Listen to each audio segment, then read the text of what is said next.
Buenas tardes, nosotros vamos a presentar un documental sobre Karen Horney. Los integrantes de mi equipo son Aguirre Felipe Jennifer, Arroyo Vázquez Dulce María, Farol Vera María del Carmen, Tapia Hernández Blanca, Tejeda Pineda Ana Karen y yo, Ávila Reina Gámez Llana.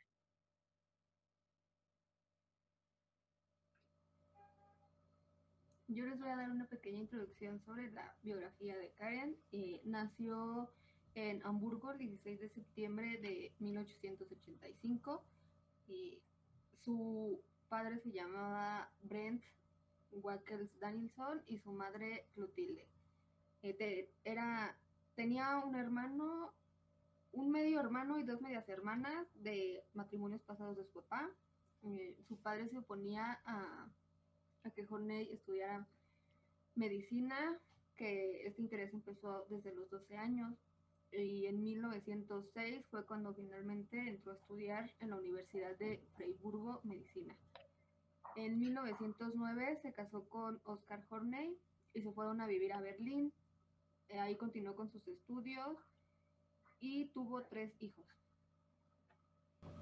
Fundadora del Instituto Americano de Psicoanálisis en Nueva York, fue una destacada exponente de la escuela psicoanalítica culturalista, a la que pertenecen autores como Erich Fromm y Harry Sullivan.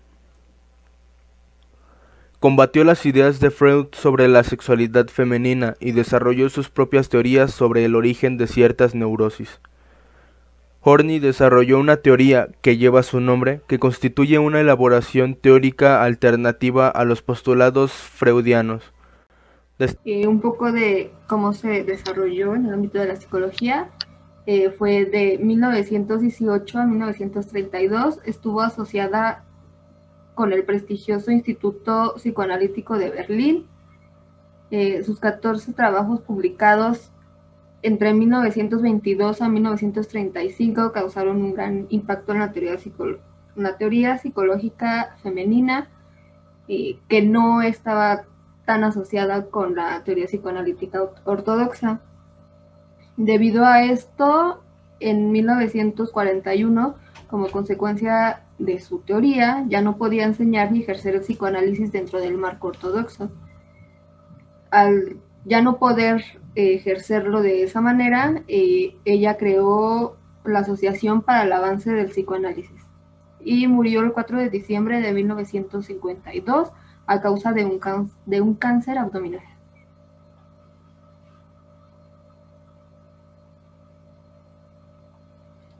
Como introducción a su teoría, ella decía que la persona tendría que ser entendida como una entidad global que influye sobre el ambiente y es influida por el entorno. A este le dio el nombre de la psicología holística.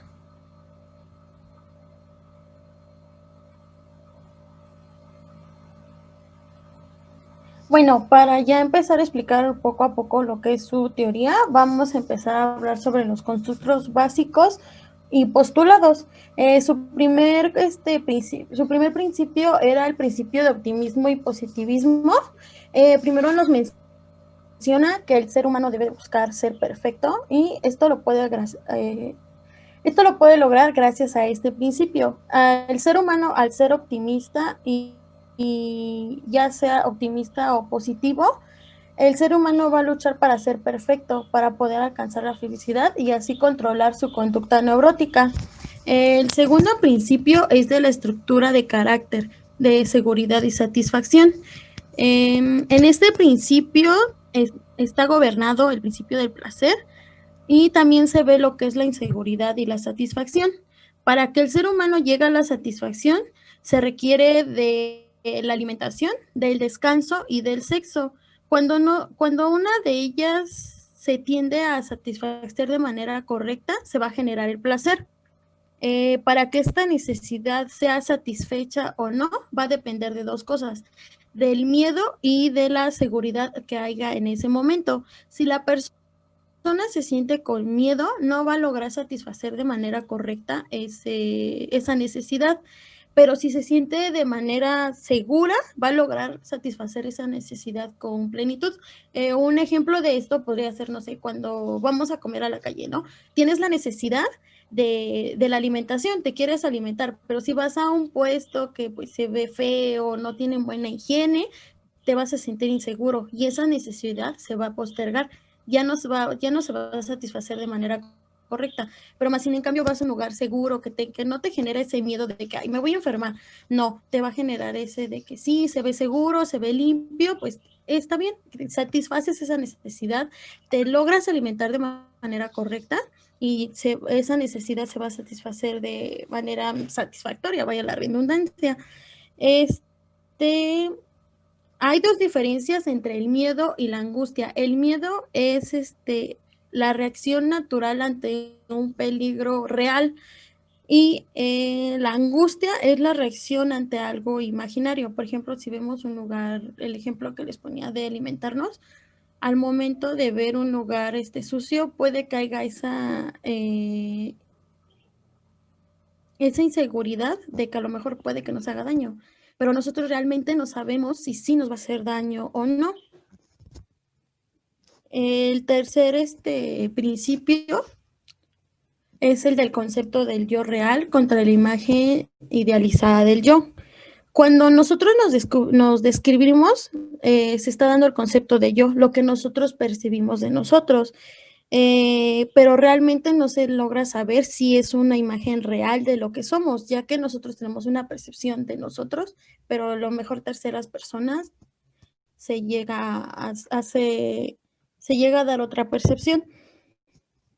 También se tiene noción de lo que deseamos ser, a esto le llamamos el yo ideal. Y si se logra diferenciar entre el yo ideal y el yo real, se está hablando sobre una persona normal.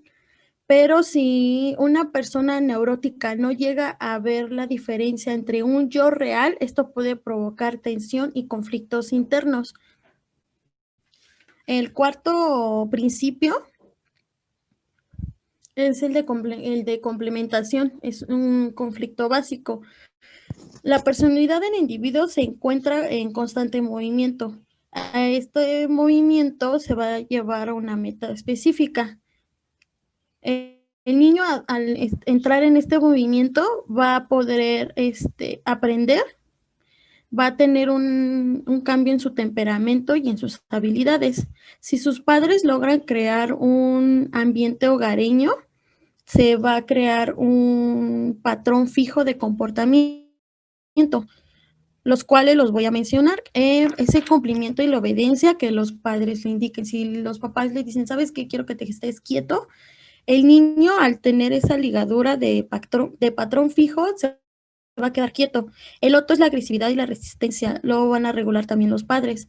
Eso es también de si te quiero que te quedes ahí y que respetes lo que te estoy diciendo, gracias a ese patrón que se creó el vínculo que se creó con los padres y los hijos, se va a quedar ahí. Y también con esto se va a ayudar a que los niños enfrenten sus sentimientos de inseguridad. Ellos van a lograr poco a poco, dependiendo de las etapas evolutivas en las que se encuentren, se va a lograr controlar esos sentimientos de inseguridad. Desde un punto de vista cronológico, la personalidad se va a pasar en 3 técnicas de ajustes, las cuales se va a dar en la infancia, la adolescencia y la edad adulta. En la infancia se va a generar un vínculo de amor. Este vínculo de amor va a querer ganarse a los demás con amor. En la adolescencia se va a ver una personalidad agresiva y va a querer mostrar esa agresividad ante los padres y ante las personas que muestren autoridad. En la persona adulta ya se va a alejar un poco de las personas y se va a generar un sentimiento de aislamiento y de segregación. Estas 3 técnicas Karen las vio como estilos de vida o tendencias neuróticas.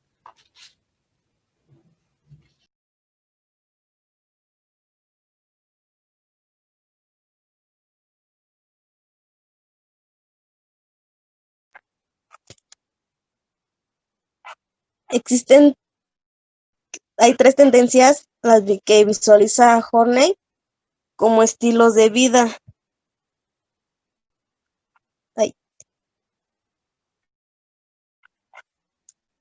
Hay tres tendencias que visualiza Horney como estilo de vida: moverse hacia las personas y desamparo. La clave de esta técnica es: si me amas, no me vas a herir, y por lo tanto no seré lastimado. Además, para ellos el amor lo vence todo. Con base a dichas premisas, la persona hace esfuerzos supremos con ganarse el afecto de quienes lo rodean, fundamentalmente sus otros significativos. Es como cuando regañan a un niño y lo primero que un niño hace enojado o llorando es decir: es que si tú me amaras o si tú me quieres, no, no me regañas o no me pegas. Es como cuando las personas utilizan métodos para ser superior y se sienten insatisfechas a la larga, tienen que aceptar su desamparo para enfrentarse a figuras más fuertes, teniendo impulsos agresivos, los cuales reprimen el sentimiento de unidad y evitan la hostilidad de sus semejantes. Cuando la persona acepta su desamparo, al enfrentarse con figuras más fuertes que ella, ésta hace lo posible para adquirir el sentimiento de pertenencia con el fin de sentirse fuertes y protegidos para enfrentarse a la vida, pero sin embargo esta persona no puede amar a los demás. El otro es moverse contra las personas hostilidad. El individuo que usa este método se vale del siguiente tipo de razonamiento: si tengo poder, nadie me va a lastimar. El principal deseo es poderoso y poder denotar a la oposición, pues existe una desconfianza implícita hacia los otros. Cierto tipo de neurótico recalca excesivamente su agresividad hacia los demás. Esto por lo regular se ve en las empresas o en los trabajos donde hay abuso por parte del jefe, que los amenaza o que les dice que si no realizan esas actividades o X situación, los puede llegar a despedir. O por ejemplo, que se ven mucho los abusos de la mujer en el trabajo, que si no eh, les complacen o así, las llegan a despedir. La aceptación de vivir en un mundo hostil se da de forma consciente e inconsciente. El individuo se resiste ante la hostilidad que lo rodea, pero trata de dominar a las personas por las buenas o por las malas, quedando por encima de ellos. Las personas hostiles pueden ayudar a los otros de forma humanitaria, aunque el fin sea el mismo: sentirse superior contra los otros. Esto lo realizan sin darse cuenta. Como bien lo menciona, pueden ser personas que lo hagan muy cariñosamente, tal vez con no la intención de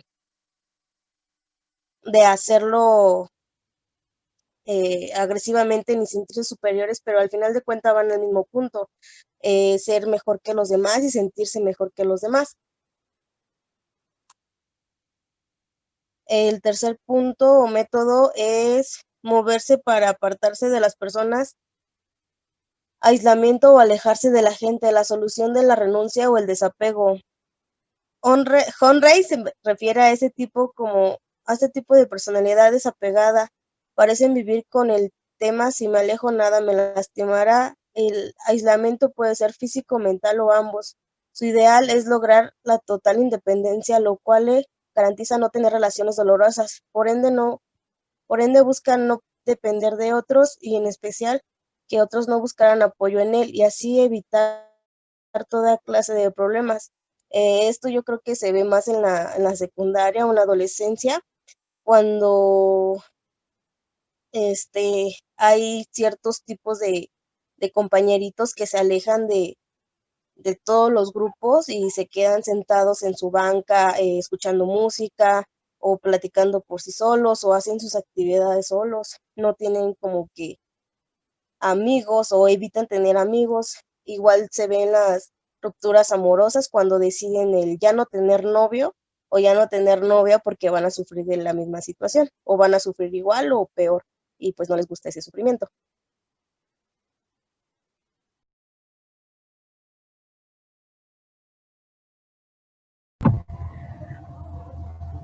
Bueno, ahora les hablaré del tema que es el narcisismo. Horney nos daba a conocer muchos conceptos acerca de ello. Nos decía que eso era como una influencia del ego, es decir, por lo tanto también es una tendencia neurótica.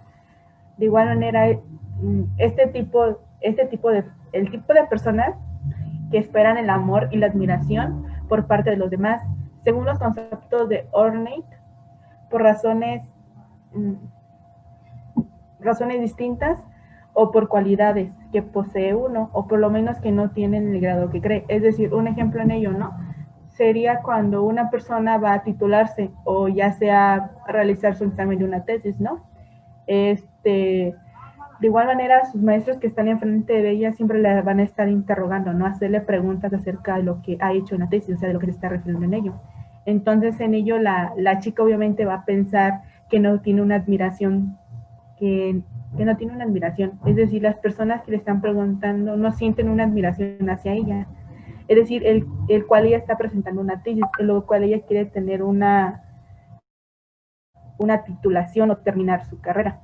Puede ser un ejemplo en ello. También puede ser otra cuando ya sean los niños chicos en la etapa de la infancia, ¿no?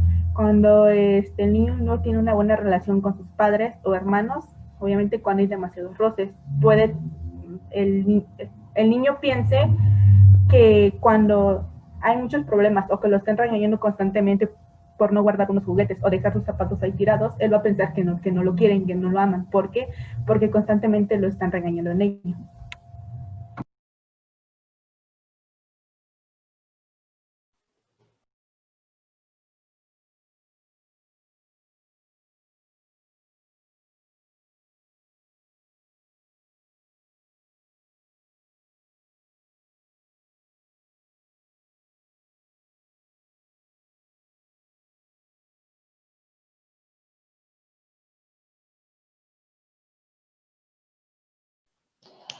En las personas no hay un rechazo como tal, entonces el yo real va a ser lo que nosotros vemos en nosotros mismos. Por ejemplo, una persona que es muy segura va a decir, soy guapa, soy linda, soy cariñosa, soy todas las cualidades que en él ve, y lo yo ideal es lo que la cultura quiere realmente que tú seas un sujeto adecuado para la cultura. Entonces aquí vamos a tener una imagen que va a ser usada o puede ser guiada por el perfeccionalismo.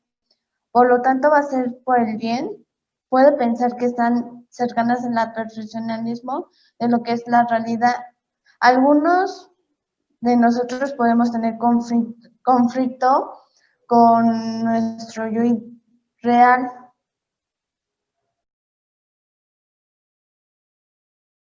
La teoría de la personalidad. Horney aceptaba la metodología de la teoría freudaliana, así como el principio de determinación, en el cual la vida psíquica nada es casual, ya que todos sus procesos psíquicos están determinados de forma estricta.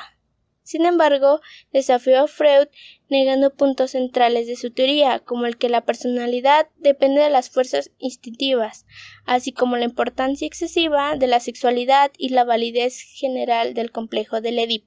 Karen habla de que el hombre no solamente es una composición al individuo, es una composición holística, ya que no solamente tiene un componente biológico o hereditario, sino que también tiene un componente social ambiental, que es lo que forma la personalidad del individuo en el ambiente social. Y estas no suelen ser racionales. Horney partía del hecho de que la experiencia infantil se combina para formar lo que llama Bischoff. Esto es la estructura del carácter. Dicha estructura de carácter va a aludir a las experiencias totales del ser humano adulto. Todo esto lo acumula durante su desarrollo. Y al mismo tiempo va a restringir su capacidad. Por otra parte, la teoría de la neurosis, Horney conceptualiza la neurosis como el comienzo del derrumbe de los mecanismos de adaptación.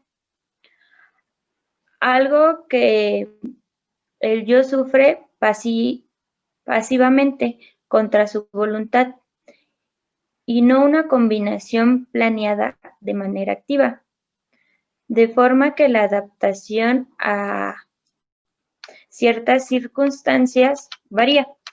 La autora define la neurosis como cierta rigidez en la reacción y una discrepancia entre las potencialidades y las realizaciones. Por ende, el conflicto interno central se da en las potencialidades. Entre nosotros pasaría por neurótica o psicótica una persona que habla cada hora con su abuelo muerto, mientras en algunas tribus indias esta comunicación con los antepasados es una pauta reconocida, deseada e incluso se puede considerar como algo normal. El confundir lo que se considera normal en una cultura de uno con el patrón universal es totalmente normal y eso es lo que Karen Horney aplica como teoría de la neurosis. La neurosis deforma la realidad. Surge cuando los padres no proporcionan a sus hijos un entorno afectuoso o seguro. La aparición de los síntomas es la manera en que los padres van a manejar la ansiedad básica del hijo durante su desarrollo, ya que los neuróticos suelen alternar entre el perfeccionismo y el autodesprecio. Por último, Horney diferencia a dos personas: las normales, que logran adaptarse a la sociedad sin ningún problema y logran autorrealizarse, y las personas neuróticas, que se sienten discriminadas por los demás y no logran desarrollarse como seres normales, ya que su arquetipo self no es realista. Todos estos planteamientos tienen mucho que ver con la infancia, ya que para ella muchas de las neurosis o problemas psicológicos residen de allí. Si no logran desenvolverse en el ambiente adecuado, lo llevaría a cierta hostilidad que haría que más adelante tenga ciertas necesidades. Ahora les daremos a conocer un caso. Es un hombre de 35 años, el cual presenta síntomas físicos como agotamiento físico, incapacidad de respirar y disminución en el rendimiento. De igual manera menciona en su entrevista que tiene problemas económicos y ese es el motivo por el que vive con su madre. Por otra parte, también menciona que decide ir a terapia ya que está cansado de fumar constantemente, ya que se siente en un momento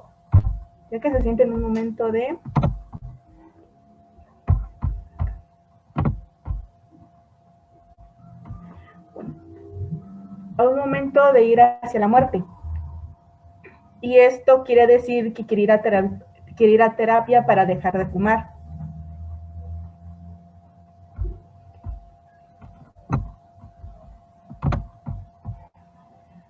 De igual manera, al inicio de la entrevista se le menciona el costo de cada consulta y mencionó que no contaba con la economía para pagar. Y esto lo relacionamos con el principio de optimismo-positivismo, lo cual él decide pagar con una cajetilla de cigarros. Así pagaría el costo de la consulta y dejaría más rápido el constantemente de estar fumando. Otro punto importante es, al momento de analizar todos los puntos del caso, se puede observar que el paciente no deja el cigarro porque le provoca sufrimiento y al sentir ese sufrimiento le provoca una satisfacción pulsional. Al momento de fumar, recuerda a su padre, lo cual provoca la satisfacción pulsional, pero simultáneamente lo lleva a la inquietud de la muerte. Y una técnica que se ocuparía en este caso es moverse para apartarse de las personas.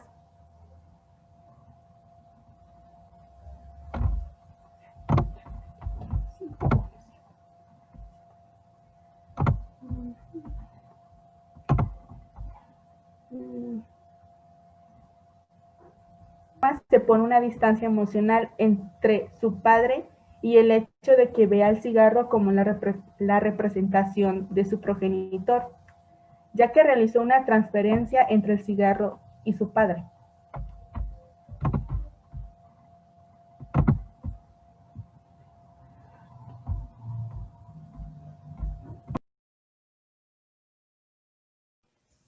Bueno, dando la conclusión sobre la teoría de Karen-Horney, sería que basa sus conocimientos en la psicología femenina y en la neurosis.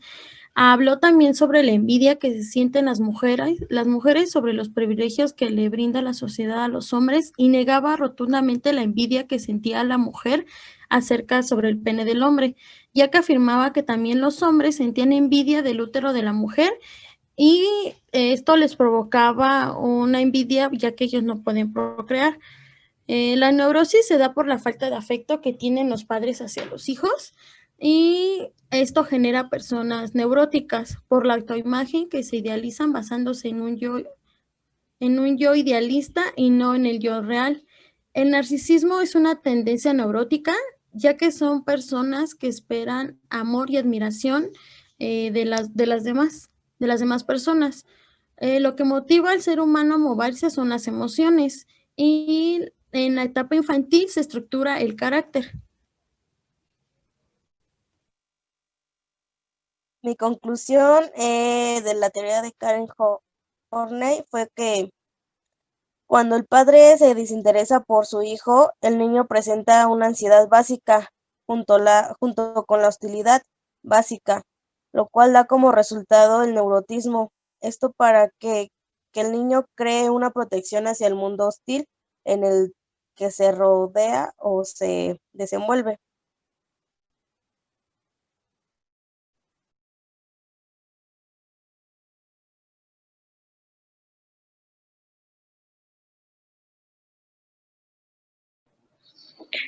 Mi conclusión es que Horney enfatizó en los factores intrapersonales, es decir, que cuando el niño experimenta la ansiedad básica como resultado del rechazo o desinterés de los padres hacia él, esta ansiedad se da justamente con la hostilidad básica, aislándolo de las relaciones como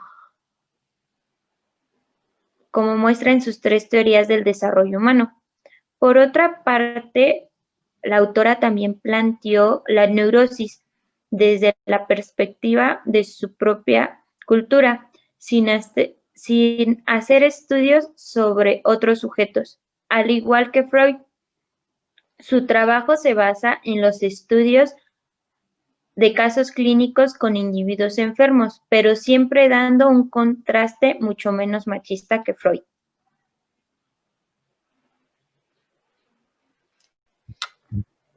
En mi conclusión, en este caso, el individuo que presentamos tiene un yo ideal porque como el padre empezó a generar un patrón de cómo debe de ser su comportamiento, va a empezar a consumir cierta forma para sentirse bien, para expulsar el humo. En la sociedad hay una imagen que la madre representa.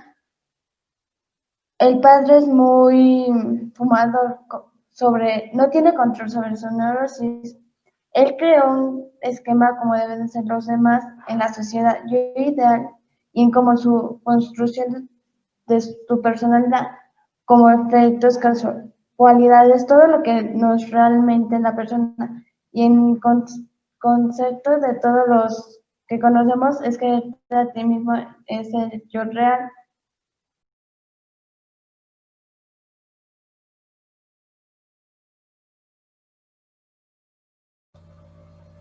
Mi conclusión es que Horney revolucionó el psicoanálisis al rechazar varios postulados de Freud y se abrió camino en una época donde las mujeres casi no tenían una opinión.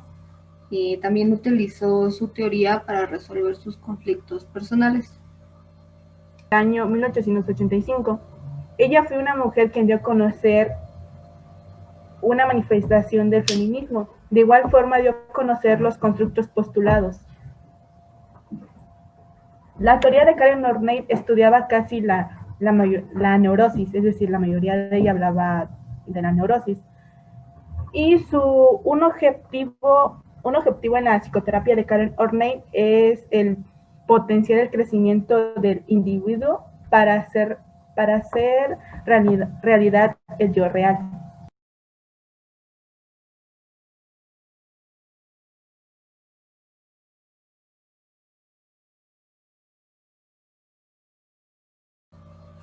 Y eso sería todo de nuestra parte. Muchas gracias por su atención.